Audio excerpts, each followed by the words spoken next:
Assalamualaikum warahmatullahi taala wabarakatuh. Kali ini kita akan mengisahkan tentang seorang sahabat Nabi Muhammad SAW yang dijuluki sebagai si tangan emas. Beliau adalah Abdurrahman bin Auf. Dia adalah salah satu sahabat Rasulullah yang terkenal dengan kedermawanan dan keberaniannya. Beliau lahir pada tahun 581 Masehi dan termasuk dalam golongan As-Sabiqunal Awwalun, yaitu orang-orang yang pertama kali masuk Islam melalui Abu Bakar As-Siddiq. Abdurrahman bin Auf adalah salah satu dari 10 sahabat yang diberi kabar gembira oleh Nabi Muhammad bahwa ia akan masuk surga. Beliau masuk Islam pada tahun 614 Masehi. Saat itu usianya masih cukup muda, yakni umur 31 tahun. Usia yang masih sangat produktif. Kendati masih muda, sumbangsihnya pada perjuangan Islam dan dakwah Rasulullah Sallallahu Alaihi Wasallam cukup besar. Anak muda seperti Abdurrahman bin Auf, seperti sahabat-sahabat Nabi yang masih muda lainnya seperti Ali bin Abi Thalib, Sa'ad bin Abi Waqqas, dan Zaid bin Harisah, memainkan peran penting dalam menyebarkan ajaran Islam dan memperkuat komunitas Muslim di masa awal Islam. Ia termasuk salah satu dari mereka yang berperan pada peristiwa-peristiwa penting dalam sejarah Islam seperti Perang Badar dan Perang Uhud. Pasalnya, ia dikenal sebagai pengusaha kaya raya dan dermawan.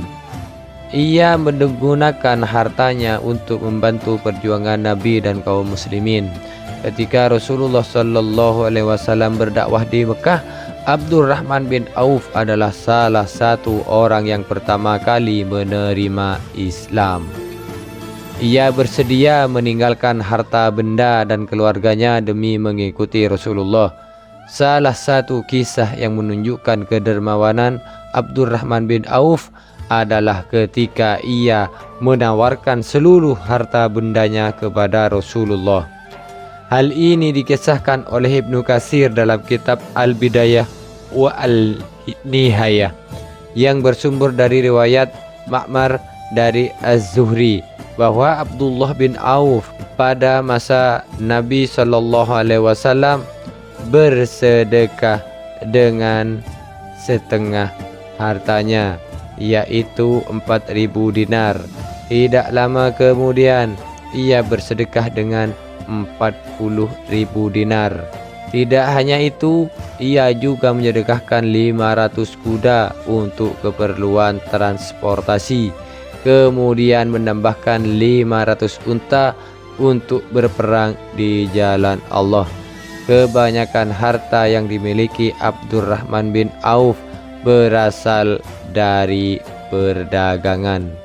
Namun dengan kekayaannya yang dimiliki, dia justru menangis karena khawatir akan masuk surga paling terakhir. Suatu ketika Rasulullah Sallallahu Alaihi Wasallam bersabda, Abdurrahman bin Auf akan masuk surga terakhir karena terlalu kaya, sehingga dihisapnya paling lama. Mendengar hal itu, Abdurrahman bin Auf pun berpikir keras bagaimana caranya agar ia kembali menjadi miskin supaya dapat memasuki surga lebih awal. Agar jatuh miskin, Abdurrahman bin Auf pernah menyedekahkan separuh hartanya pada zaman Nabi. Setelah itu ia bersedekah lagi sebanyak 40.000 dinar, yang kebanyakan harta bendanya diperoleh dari hasil dagangannya. Tidak hanya itu, dia juga pernah bersedekah dengan membeli kurma yang hampir busuk dari para sahabat di Madinah. Semua pedagang pun sontak gembira karena kurma mereka bisa terjual. Begitupun Abdurrahman bin Auf yang senang dan berharap akan jatuh miskin. Namun Allah malah menggantinya dengan lebih besar.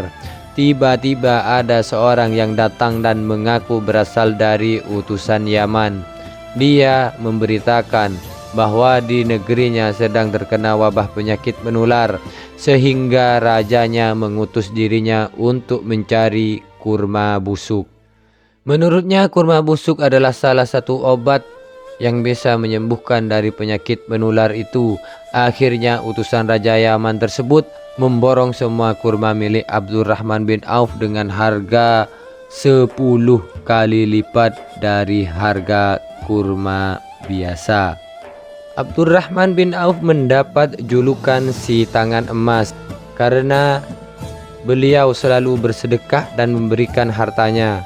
Abdurrahman bin Auf tidak juga jatuh miskin, justru kehidupannya terus meningkat.